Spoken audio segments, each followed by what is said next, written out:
In my fly trap room today I captured an ant on a sundew, but later in the video it gets joined by a surprise visitor. But can an ant escape?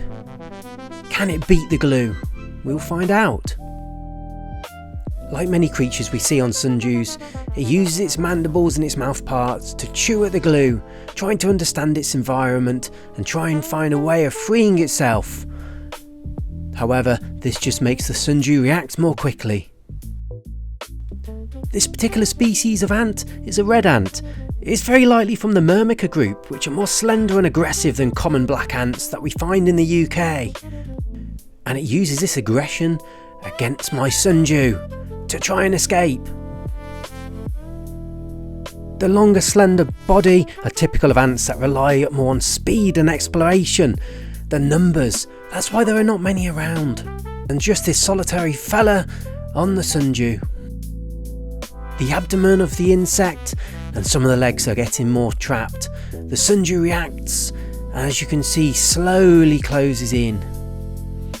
But the ant's powerful, and it thrashes and thrashes, and it looks like the ant is starting to potentially break free.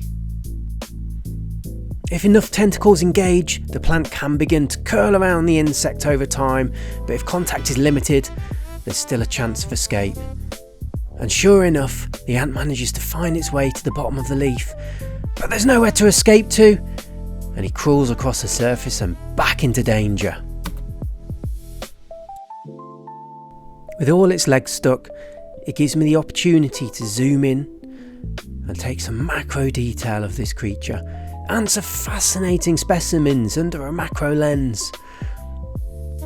And for its size, you can see how powerful those mandibles are, and you can see how ants are known for their strength versus their size. If you look closely at the ant's body, you can see two spikes sticking out. They're called petioles, and part of the small segment linking the body to the abdomen. And whilst I'm recording this ant, a fly drops in out of nowhere on the left hand side. And once again, the plant, sensing prey, reacts.